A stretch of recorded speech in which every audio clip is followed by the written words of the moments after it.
فمن الناس من يقول ربنا آتنا في الدنيا وما له في الآخرة من خلاق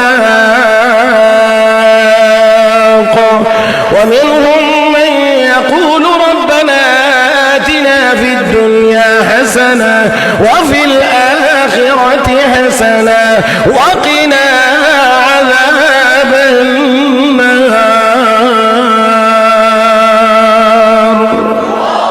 কিছু মানুষ আছে যারা শুধু চায় দুনিয়া দুনিয়া দুনিয়া দুনিয়া। আমার আল্লাহ কয় এরা দুনিয়া কিছু পাইলে পাইতেও পারে নাও পাইতে পারে, কারণ আল্লাহর ইচ্ছা। বুঝে আসে নাই মনে হয়?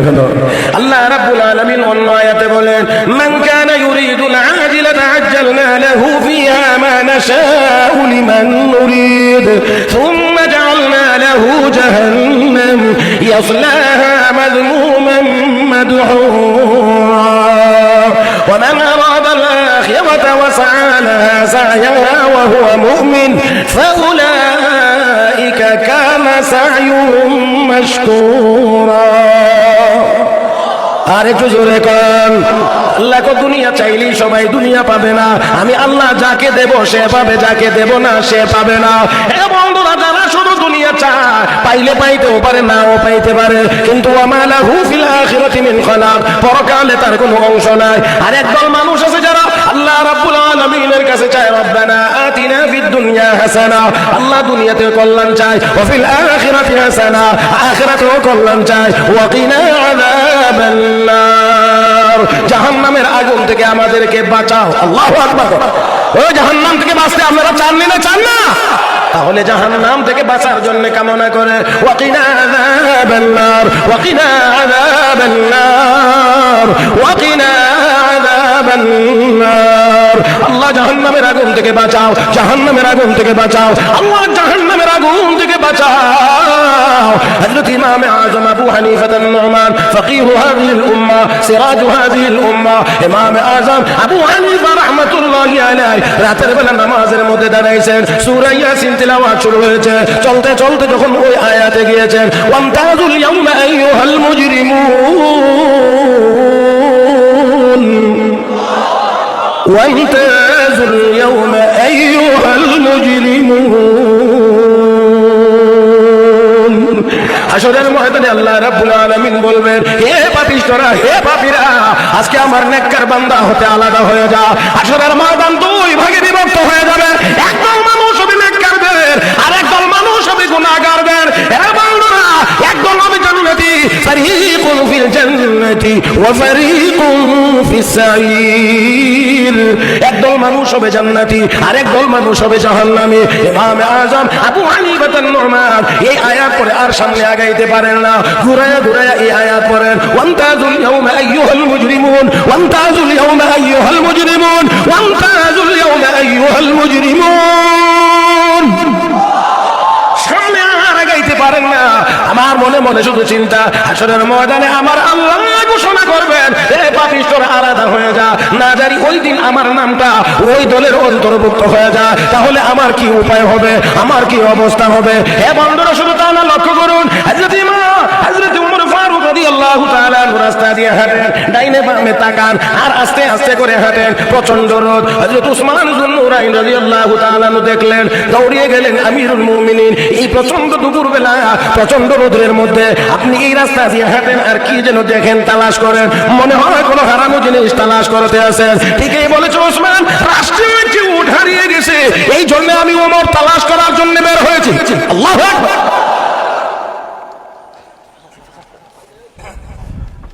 রাষ্ট্রীয় একটি উট হারিয়ে গেছে, এই জন্য আমি বের হয়েছি এই উটটাকে তালাশ করার জন্য।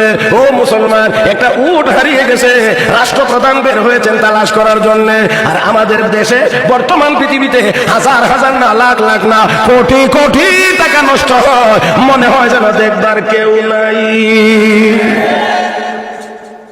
হযরত ওমর ফারুক রাদিয়াল্লাহু তাআলা বললেন, ও উসমান, উট হারিয়ে গেছে এই জন্য তালাশ করতেছি। আমিরুল মুমিনিন, আপনি কেন বের হইলেন? একজন গোলাম পাঠাইয়া দিলে তো উটটা তালাশ করে দেখতে পারতো। হযরত ওমর ডাক দিয়ে কই, উসমান, এই রাষ্ট্রের দায়িত্ব আল্লাহ কোন গোলামকে দেয় না, আমাকে দিয়েছে। এই রাষ্ট্রের দায়িত্ব আমি ওমরকে দেওয়া হয়েছে, গোলামকে দেওয়া দেওয়া হয় না। আর হাসরের ময়দানে ওয়ালা তাজিরু ওয়াজিরাতু উযরা উখরা, একজনের গুনার বোঝা আরেকজন বহন করবে। বলেন না, বলেন না, বলেন না। কেউ কারোটা বহন করবে না, কেউ কারোটা বহন করবে না। ও বন্ধুরা, যার যার চিন্তা, যার যার চিন্তা। ইয়াউমা ইয়াফিরুল মারউ মিন আখিহি ওয়া উম্মিহি ওয়া আবিহি ওয়া সাহিবাতিহি ওয়া বানিহি লিকুল্লি ইমরিইন মিনহুম ইয়াউমাইযিন শা'নুন يغنيه وجوه يومئذ مسفرة ضاحكة مستبشرة ووجوه يومئذ عليها غبرة ترهقها قترة أولئك هم الكفرة الفجرة।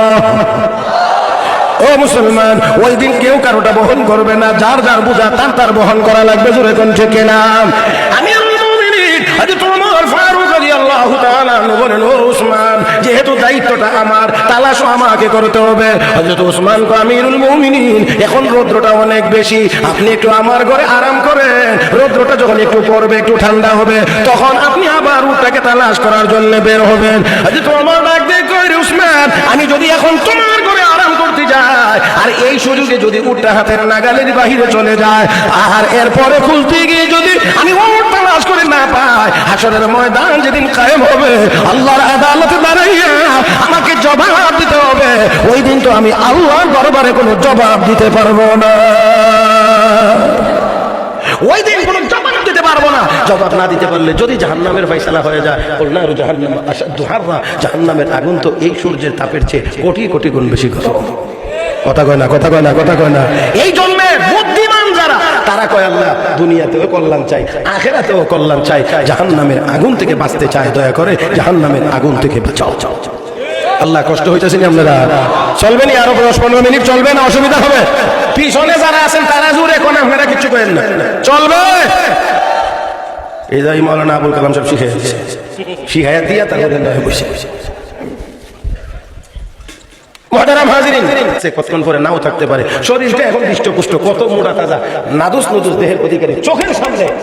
1 বছর পরে গিয়ে চিন্তা করেন, আপনি অমুক না, এই অবস্থা কেন? এই হাসার জন্য বলি না, 1 বছর হলো, বেশি বেশি না, 1 বছরের ভিতরে আমি কইলাম এরকম হয়ে গেলেন, বেশি না, 16 কেজি কম। শেষ সৌন্দর্য, শেষ রূপ লাবণ্যতা। মুহতারাম হাজিরিন, এবার আপনারা একটু মেহেরবানি করে বলবেন, এ ভাই আমার দিকে তাকায়া শুনবেন এবং আমার দিকে তাকায়া বলবেন। এবার বলেন, শুধু আমাদের দেহটা তাজা হওয়া দরকার, না মূলে আমাদের ঈমান তাজা হওয়া দরকার? আমি জন্য বলছিলাম, সাহাবায়ে কেরামের শরীর তাজা ছিল না ঈমান তাজা ছিল? এই জন্য আমি বলছিলাম যে ঈমান যদি তাজা হয়, শরীর যদি দুর্বল হয়, তার দ্বারা কাজ হয়। শরীর যদি মোটা তাজা হয়, ঈমান যদি দুর্বল হয়, কাজ জোরে কোন না, কাজ হবে না, হবে না, হবে না, হইতে পারেও না। আমার বন্ধুরা, সাহাবায়ে কেরাম রিদওয়ানুল্লাহি তাআলা আলাইহিম আজমাইন মাটি কাটেন আর কবিতা বলেন, পেটে কিন্তু কি নাই। আমি আর আমনে বললাম, আবুল কালাম সব খানি দিবেন নি না, আমনে দেখাইলাম। কিন্তু রাসূলের সাহাবীদের কথা না, আনন্দের সাথে কবিতা বলে। নবীও কবিতার স্থলে, কবিতার সুরতেই তাদের জন্য দোয়া করে, আল্লাহুম্মা লা আইশা ইল্লা আইশুল আখিরা ফাগফিরিল আনসার ওয়াল মুহাজিরা। আল্লাহ, আসল আরাম তো আখিরাতের আরাম, দুনিয়ার আরাম আসল আরাম। জোরে